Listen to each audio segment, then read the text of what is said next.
بسم اللہ الرحمن الرحیم۔ سنت نبوی کے مطابق عید الفطر کس طرح منائی جائے؟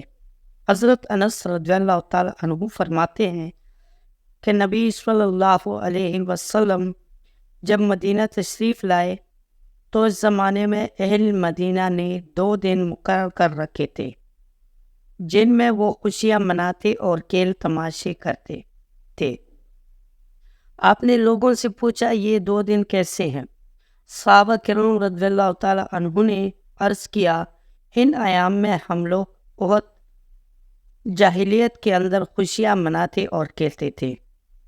رسول اللہ صلی اللہ علیہ وسلم نے فرمایا، اللہ تعالیٰ نے تمہارے ان دنوں کو 2 بہترین دنوں میں تبدیل فرما دیا ہے، یعنی عید الاضحیٰ اور عید الفطر۔ پہلے انبیاء کی امتیں بھی کسی نہ کسی شکل میں عید منایا کرتی تھی۔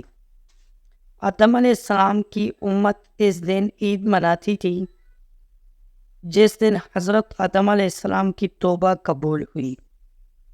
حضرت ابراہیم علیہ السلام کی امت اس دن عید مناتی تھی جس دن حضرت ابراہیم علیہ السلام کو نمرود کی آگ سے نجات ملی۔ حضرت یونس علیہ السلام کی قوم اس دن عید مناتی تھی جس دن حضرت یونس علیہ السلام نے مچھلی کی پیٹ سے نجات پائی۔ حضرت عیسیٰ علیہ السلام کی قوم اس روز عید مناتی تھی جس دن آسمان سے مائدہ نازل ہوا تھا۔ اہل عرب سال میں مختلف تہوار مناتے تھے جن میں شراب نوشی، جوا، شعر و شاعری، رقص و سرور کی محفلیں سجائی جاتی تھی۔ یہ اسلام کا فیضان ہے کہ اس نے مسلمانوں کی خوشیاں منانے کو ایک پاکیزہ سانچے میں ڈھال دیا۔ عید الفطر کا دن ہر مسلمان کے لیے خوشی اور مسرت کا دن ہوتا ہے، لیکن بازار کی چہل پہل، گہما گہمی، بچوں کا کھیل کود، کھانے پینے کی محفلیں، عید کا سارا دن VCR اور ٹی وی دیکھ کر، اونچی آواز میں گانے سن کر اور دیگر غیر شرعی تفریحات میں مشغول ہو کر عید کی حقیقی خوشی ہرگز حاصل نہیں کی جا سکتی۔ اللہ تعالیٰ نے عید کی حقیقی خوشی عطا فرمانے سے پہلے رمضان کے روزے فرض کیے۔ 1 ماہ تک دن بھر کھانے پینے سے روکا، نفس کی مخصوص خواہشات پورا کرنے سے منع کر دیا اور مقصد یہ بتایا، لعلکم، تاکہ تم پرہیزگار ہو جاؤ۔ جب اللہ تعالیٰ کی حکم کو اس کے حقوق و آداب کے ساتھ پورا کر دیا تو روزہ دار کے دل میں نوری تقویٰ پیدا ہو گیا۔ اس عظیم نعمت کا شکر ادا کرنے کے لیے مسلمان عظیم اجتماع کا ساتھ 2 رکعت نماز عید پڑھ کر شکر خداوندی ادا کرتا ہے۔ غربا کو صدقہ فطر ادا کر کے اپنے روزہ کو کی کوتاہیوں کو مٹانے کے ساتھ ساتھ ان محتاج افراد کو بھی عید کی خوشیوں میں شریک کرتا ہے۔ لہٰذا جب ہمیں اسلام نے عید الفطر کی خوشیاں عطا فرمائیں تو ان خوشیوں کو اسی طرح منایا جائے جیسا کہ رسول اللہ صلی اللہ علیہ وسلم نے خوشی کی علامات گزارے۔ احادیث کی روشنی میں عید الفطر کے ان اعمال کو ترتیب وار ذکر کیا جاتا ہے تاکہ ہر مسلمان ان کو سنت نبوی صلی اللہ علیہ وسلم سمجھ کر ادا کرے۔ 1. عید کے دن صبح جلدی بیدار ہونا۔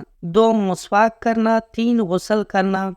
حضرت خالد بن سعد رضی اللہ تعالیٰ عنہ سے روایت ہے کہ آپ صلی اللہ علیہ وسلم کی عادت شریفہ تھی کہ عید الفطر، یوم النحر اور یوم عرفہ کو غسل فرمایا کرتے تھے۔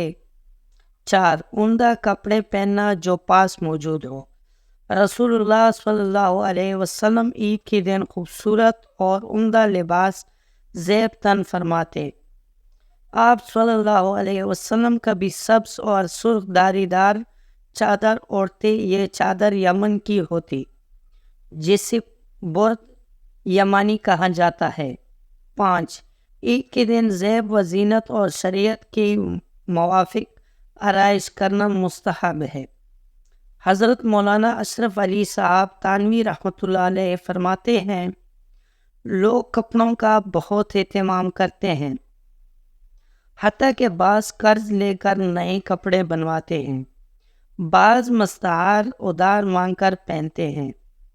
اس کی بھی کوئی اصل نہیں ہے، بلکہ سنت یہ ہے کہ ہر شخص کے پاس موجود کپڑے ان میں سے جو اچھے ہیں وہ پہنے۔ 6. خوشبو لگانا۔ 7. عیدگاہ جانے سے پہلے کوئی میٹھی چیز کھانا۔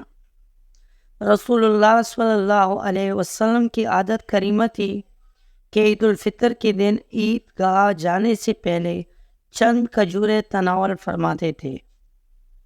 ان کی تعداد طاق ہوتی تھی، یعنی 3، 5، 7۔ لیکن آپ صلی اللہ علیہ وسلم عید الاضحیٰ کے دن نماز سے واپس آنے سے پہلے کچھ نہ کھاتے، عید کی نماز پڑھ کر قربانی کر لیتے، پھر قربانی کے گوشت میں سے جو کچھ تناول فرماتے۔ حضرت تانوی رحمۃ اللہ علیہ کہتے ہیں، بعض لوگ سیویاں پکانا ضروری خیال کرتے ہیں، یہ بھی غلط ہے، بلکہ جو چاہے پکائے اور چاہے نہ پکائے، شرع میں اس سیویاں پکانے کی تخصیص کی کوئی اثر نہیں ہے۔ 8. عیدگاہ جانے سے قبل صدقہ فطر دے دینا۔ صدقہ فطر ہر مسلمان عاقل مردوں عورتوں پر واجب ہے، جبکہ وہ زکوٰۃ کے نصاب کا مالک ہو جائے۔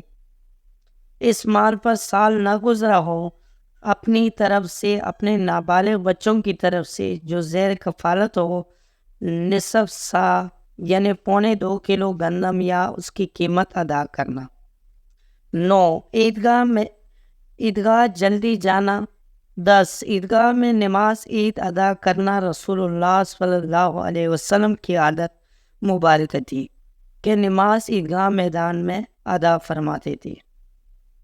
11. رسول اکرم صلی اللہ علیہ وسلم جس راستے سے عیدگاہ تشریف لے جاتے تھے اسی واپس تشریف لاتے، بلکہ دوسرے راستے سے تشریف لاتے۔ 12. رسول اکرم صلی اللہ علیہ وسلم عیدگاہ تک پیدل تشریف لے جاتے، اس پر عمل کرنا سنت ہے، بعض علماء نے مستحب کہا ہے۔